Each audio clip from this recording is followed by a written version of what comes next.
I'm here today with an iconic character, Shawn Ray.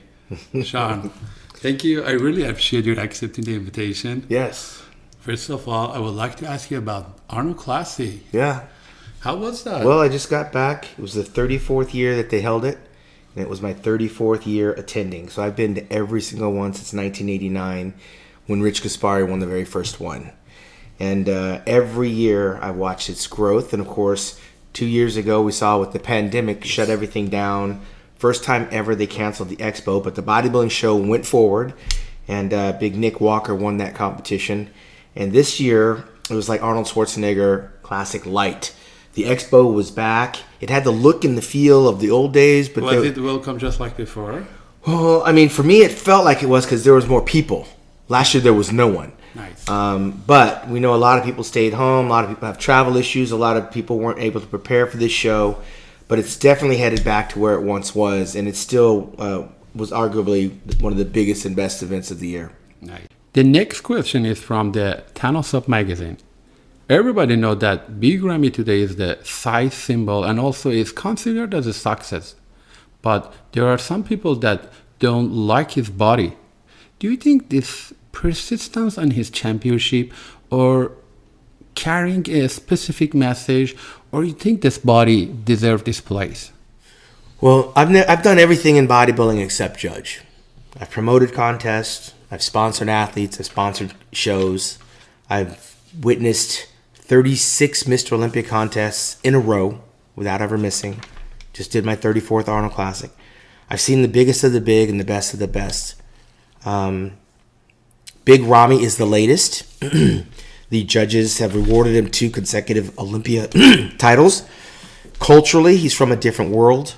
When you start thinking of how he is when you use words like sexist, I'm not sure what his religious belief is, but I'm not sure if he's Muslim or whatnot. But when you're on a physique show, it doesn't matter if you're a racist, communist, Muslim, Jew. It's a physique show. Yes. You could be a total jerk, a total asshole. When you're standing on the stage, the judges should only take one thing into consideration, and that's what you look like. I wasn't always the popular guy on stage because I was a critic.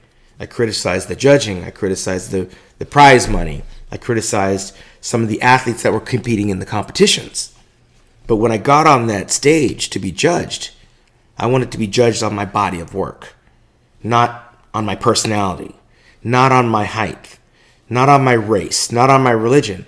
So as a man and an athlete, I look at bodybuilders on their artwork, on their body. All the other things, it's noise, right? This is not a place where we come to stand in judgment of someone's political belief or racial attitudes or their ideologies on what they think is good or bad. Because the bodybuilder is seen, not heard. It is a physique show. The judges pick who the winner is. They've said 2 years in a row, Big Ramy is our ideal. That doesn't necessarily mean it's going to take a Big Ramy to beat a Big Ramy. Because we did see Dexter Jackson upset Jay Cutler in the Mr. Olympia. I was there when Gunther Schlierkamp actually beat Ronnie Coleman at the GNC Pro Championships. We also witnessed Sean Roden beat Phil Heath, who had 7 Olympia titles in a row. There's a lot of possibilities when it comes to Olympia. But the judges are the ones that dictate who the best is on the day. It doesn't mean they're right. Do I think Dorian Yates should have beat me in 1994 or 96? I don't. A lot of people don't. But the judges thought he did. I had to live with that. And I still, as an athlete, I accept it. That's why we get up on stage to be judged. But judge the physique and not the person.